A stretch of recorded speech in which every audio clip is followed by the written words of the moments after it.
When my ex-husband's lawyer stood up in court and called me unstable, I kept my mouth shut. She told the judge that I once locked myself in the bathroom to avoid my own children. She made me sound like a monster. I sat there in silence while they dragged my name through the dirt in front of strangers, in front of my son. Then my 10-year-old Eli stood up from the bench behind me. No one asked him to. He walked straight to the front of the courtroom holding a small USB stick in his hand. His voice was steady when he said, "That's not true. Mom wasn't hiding from me. She was hiding from Dad. I have the video." For a second, no one moved. I couldn't breathe. Then the judge leaned forward and said, "Bring it here." They plugged it in. Everyone watched. Everyone heard. And after it played, the judge turned to Derek's lawyer, nodded once, and said, "Court is adjourned. I've heard enough." That was the day the truth spoke louder than lies. And it didn't come from me. It came from my son. Let me tell you what happened before that moment. Because if you're a mom, or if you've ever been gaslit so hard you started to question your own memories, you need to hear this. My name is Naomi Keller. I'm 33 years old, and for the longest time, I believed that keeping a family together was the most important thing a mother could do. I thought I was doing the right thing. I thought staying quiet and being strong for my son was what love looked like. But I was wrong. Love doesn't mean silence. Love means protecting the people who depend on you, even when your voice shakes, even when you're terrified. When I first met Derek, I was 23, finishing nursing school, waitressing nights to cover rent. He was magnetic, funny, confident, ambitious. He said he admired how hard I worked. He made me feel seen. We moved fast. Everyone said we looked perfect together. But it didn't take long for the cracks to show. At first, it was small. He'd joke about my clothes, say I was too sensitive when I asked him not to yell during arguments. He'd apologize, say he was just tired, that he didn't mean it. Then came the rules. Don't wear that, don't hang out with her, don't go out without telling me where you are. When I got pregnant with Eli, I told myself Derek would change, that the pressure was getting to him, that he just needed to grow up. But he didn't change. He got worse. The shouting became constant. The gaslighting made me question my memory. He would say something cruel, then deny ever saying it. I began to doubt myself, to walk on eggshells in my own home. I stopped inviting friends over. I smiled in photos even though I was crumbling inside. I told myself to keep going for Eli, my sweet, wide-eyed boy who had done nothing to deserve the tension that hung in the air like smoke. Eli was the only reason I stayed as long as I did. He was 5 the first time he asked, "Mommy, are you sad?" I lied and said no. I told him everything was fine, but he saw it. Kids always see more than we think. The breaking point came a year later. Derek had been out drinking. He came home angry, slamming doors, shouting about dinner, about money, about how ungrateful I was. I told him to calm down, that Eli was asleep. He didn't care. He backed me into the kitchen, yelling with his fists clenched. I grabbed my son from his room and locked us in the bathroom. I sat on the tile floor, holding Eli in my lap while Derek pounded on the door, calling me pathetic. I kept whispering, "It's okay, baby. Mommy's here. You're safe." I should have left that night. But I didn't. Not right away. I still thought I could make it work, that I could protect Eli and manage Derek. But Eli was watching. Every day he was learning what love looked like from the way his father treated me. That terrified me more than anything Derek ever said. A few weeks later, Eli gave me a drawing. It was a stick figure of a woman sitting in a box crying. Next to her was a smaller stick figure holding a heart. On the back, he had written, "I love you, Mom, don't be scared." I packed our things the next day. We moved into a small apartment across town. It wasn't much, but it was ours. It was quiet, peaceful. For the first time in years, I didn't jump at every sound. I enrolled Eli in a new school. I started working longer shifts at the clinic. I felt like I could finally breathe again, but Derek didn't let go. He filed for custody, full custody, claimed I was unstable, that I was unfit, that I was mentally unwell. He hired a lawyer who made me sound like I was the danger, like I was the problem. They brought up the bathroom incident, twisted it into a story where I abandoned my son because I couldn't cope. They said I locked myself away because I was overwhelmed, unstable, unhinged. I wanted to scream, to tell the judge the truth, that I was hiding because I was scared, that I was protecting my son from a man who had spent years tearing me down. But I knew what would happen if I got emotional in court. I'd be the angry woman, the irrational mother, the unstable ex. So I sat still. I kept my hands folded. I looked at Eli sitting there in his little dress shirt, trying to be brave. I knew I couldn't let them destroy me in front of him. I stayed silent. I thought that was all I could do. But I didn't know what Eli had seen, what he had heard, what he had done. I didn't know that my 10-year-old had quietly recorded the night they kept bringing up, that he had saved it, that he had carried the truth with him, waiting for the moment he'd need it. And in court, when I thought I had lost everything, he stood up and gave it back to me. The courtroom felt cold, not just from the air conditioning, but from the weight of judgment in every glance cast my way. I sat there in my navy dress, hands in my lap, trying to look calm while my heart thudded so hard I thought people could hear it. Derek looked sharp in his suit, all confidence and clean lines, like the picture-perfect father, the same man who once told me I was lucky he hadn't done worse than scream, the same man who would smile for the judge and lie through his teeth without blinking. His lawyer, Amber Locke, was just as smooth, polished, practiced, deliberate. She stood tall in heels that clicked like a metronome on the polished wood floor, her voice steady and sharp.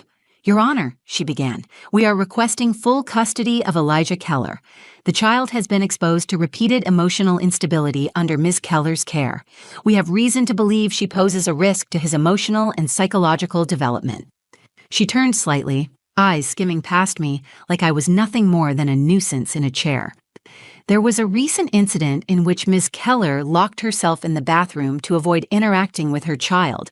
That level of detachment is consistent with a parent experiencing severe mental distress. We have documented behavior patterns that suggest a history of emotional instability. I stayed quiet.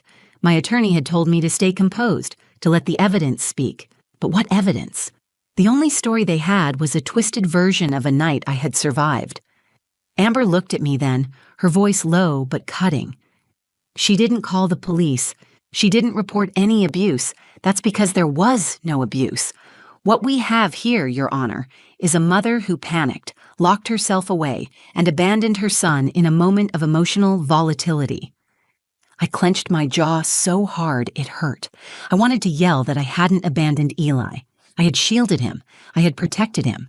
I had done what I had to do because there was no one else to protect us that night. But I said nothing. I looked at my son instead. Eli sat beside my mother in the second row, his feet not quite touching the floor, hands gripping the edge of his seat. He was wearing the navy blazer we bought from the thrift store a week earlier. His hair was neatly combed. He looked smaller than usual, but his eyes were locked on me. I could see the worry there, the confusion, but also something else. Something steady.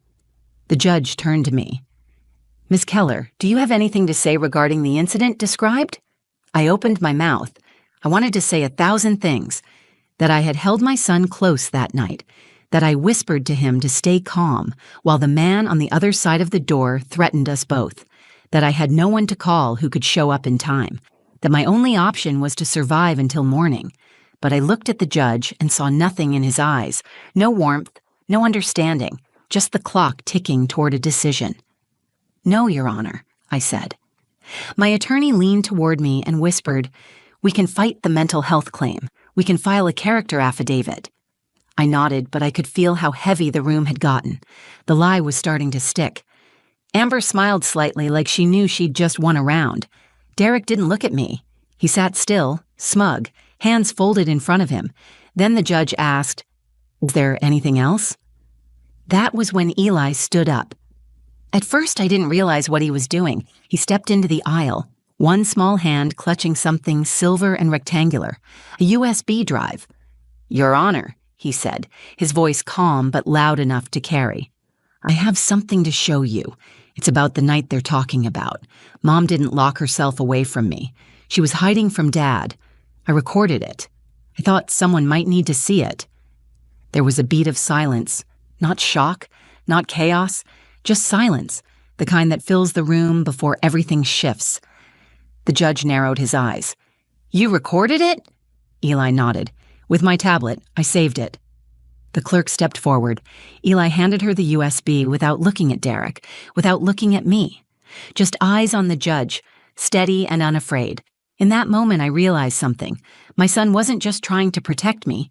He had been watching everything quietly for years. He knew more than I thought. And now he was ready to be heard. The courtroom wasn't ready for what my son had just done. No one was. Not Derek, not his lawyer, not even me. I was still frozen watching Eli hand over that USB stick like it was the most normal thing in the world.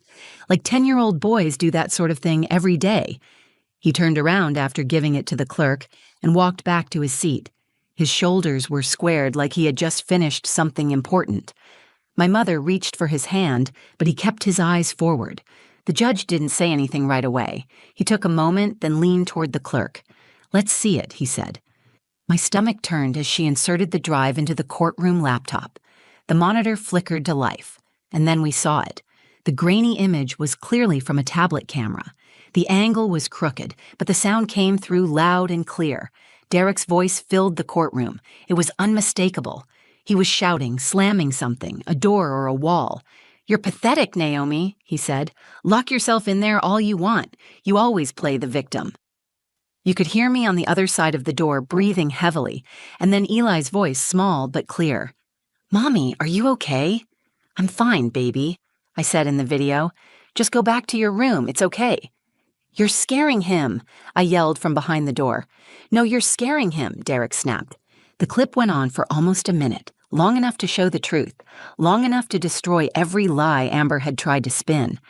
When the clerk stopped the video, the courtroom stayed silent. Not a single cough, not a rustle of paper. I looked at the judge. His face had changed. The measured neutrality he had worn earlier was gone. He looked directly at Derek for the first time and then slowly turned to Amber. "I've heard enough," he said. Amber opened her mouth, but the judge raised a hand before she could speak. "Mr. Keller, your behavior on this recording is deeply concerning. This court takes the welfare of children seriously, and I believe it is in Elijah's best interest to remain with his mother. Court is adjourned." He stood up and walked out, just like that. No closing arguments, no second opinions. The lies had collapsed under the weight of a 10-year-old boy's courage. I sat there, stunned. My attorney leaned over and whispered, "That was decisive. You're keeping full custody." I nodded but couldn't move. My body felt like it had been holding tension for years and suddenly didn't know what to do without it. The bailiff told us we could leave. I stood slowly, turned around, and looked at Eli. He was still sitting there calmly, as if he hadn't just dismantled an entire legal strategy with one act of quiet bravery. I walked over to him and knelt down. "Where did you get that video?" I asked softly. "I recorded it that night," he said. "I used my tablet. I just knew it might be important." I swallowed the lump in my throat and reached for his hand. "You saved us," I said. "You saved me." He looked at me with those same clear eyes he had when he stood up in court and said, "You saved me first." Outside the courtroom, I held him tight. I don't remember what anyone else said. I don't remember the looks Derek and Amber gave us. None of that mattered. What mattered was that my son had seen the truth and chosen to speak it. That moment changed everything for me. I had been holding so much guilt, so much shame for not leaving sooner, for not being stronger. But Eli never saw me as weak. He saw someone trying to protect him, and when I couldn't speak, he did it for both of us. Later that evening, when we were back home, Eli curled up beside me on the couch and fell asleep with his head on my lap. I brushed his hair away from his face and finally let the tears come. Not from fear or anger, but from relief. We had been through hell, but we had made it out together. That night, I realized something even more powerful than the truth itself. Courage doesn't always shout. Sometimes it sits quietly beside you, holding your hand, waiting for the moment it's needed most. The video replayed in my head all night, even after we got home. I couldn't stop hearing Derek's voice echoing through the courtroom speakers, raw and ugly.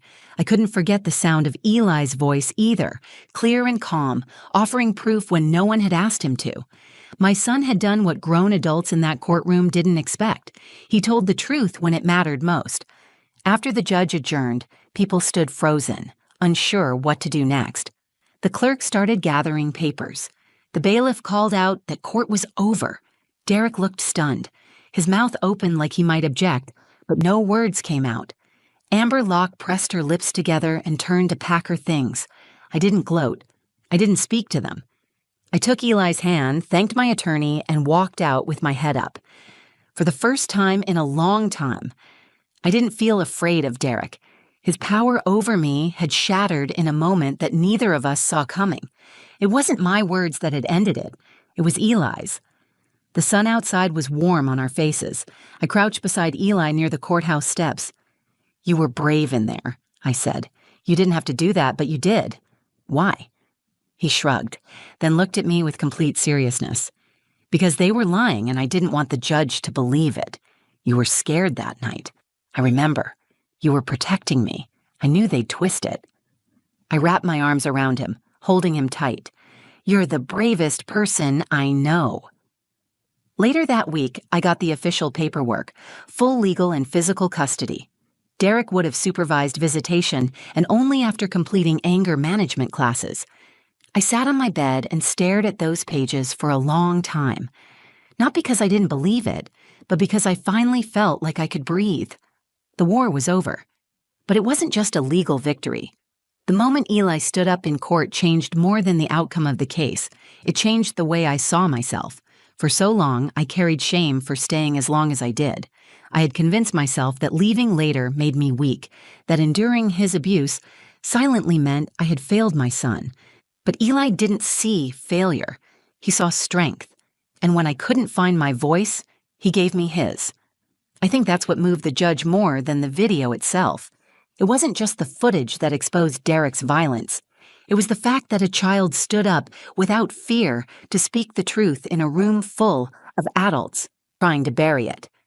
I remember how still the judge became when Eli spoke, how quickly the courtroom shifted. Before that moment, I was losing. Not because I was wrong, but because I was quiet. The world often mistakes a calm woman for a guilty one. They assume if you're not shouting back, you must have something to hide. What Eli gave me that day wasn't just evidence. He gave me a voice that the system couldn't ignore. We talked more after that day. We talked about everything, what we had both been through, what it meant to feel safe, how to ask for help, how to say when something didn't feel right. I started seeing a therapist again. I enrolled Eli in counseling too. I wanted us both to learn how to live without fear in our bones. Healing doesn't happen in silence. It happens in truth, in connection, in naming the things that once tried to break you. A few nights after the court hearing, Eli asked if we could make pancakes for dinner. I smiled and said yes. He helped me crack the eggs and stir the batter. In the middle of pouring the mix into the pan, he looked up and asked, "Are we really safe now?" I paused for just a second and said, "Yes, we are." I meant it. That moment in court, the one that stunned everyone into silence, wasn't just the climax of a legal case. It was the moment my son stepped out of the shadows and became part of the story. It was the moment he showed me that I hadn't failed him, that he had been watching, learning, growing stronger even when I felt like I was barely holding it together. And it was the moment I realized that the strength I had tried to hide all those years didn't go unnoticed. My son had carried it with him all along. We didn't celebrate the court win with balloons or cake. There was no party, no social media post, no victory speech. It was quieter than that. The victory came in the way Eli slept through the night without waking up from nightmares. It came in the way I could finally leave a light off without fearing what waited in the dark. Peace doesn't announce itself. It just slowly starts to settle in. In the days that followed the hearing, everything felt a little surreal. I had spent so long preparing for the worst that I didn't know what to do when the storm actually passed. I had imagined every outcome, except the one where my 10-year-old son stood up in court and turned everything around. People talk about resilience like it's a trait you're born with. I used to think that too, but now I know it's something that's built, piece by piece, choice by choice, moment by moment. Eli built his, I built mine, and we built it together, even when we were surrounded by silence and fear. One afternoon, a week after the ruling, I picked Eli up from school. He ran up to the car with a drawing in his hand. It was simple, Just a house, a stick figure, mom and son, and the sun in the sky. He had written 3 words across the bottom in big block letters. "We are safe." I kept that paper. I folded it neatly and put it in the top drawer of my nightstand, not because I needed proof, but because I needed the reminder. Not every battle ends in a courtroom. Some continue in the quiet healing of ordinary days. Some show up in therapy sessions, school drop-offs, and Sunday mornings with pancakes. Derek didn't reach out after the hearing, not to apologize, not to argue, not for anything. I expected him to try, but he didn't. The conditions of his visitation were strict, and I had legal protection now. The difference this time was that I wasn't afraid anymore. I had learned what it meant to take up space, to speak clearly, to trust myself even when others tried to bury my truth. I started writing again. Just little things. Journals, letters to myself, notes I kept in the margins of books. Writing helped me process what I had endured, but more importantly, it helped me remember who I was before the silence set in. I wasn't just a survivor. I was a mother. I was a protector. I was someone who chose peace when it would have been easier to break apart. Eli began to thrive. His teachers noticed it first. He raised his hand more, smiled more, asked more questions. He made friends. He invited one of them over for a sleepover, and when I heard him laughing from the living room, I sat in the hallway and cried.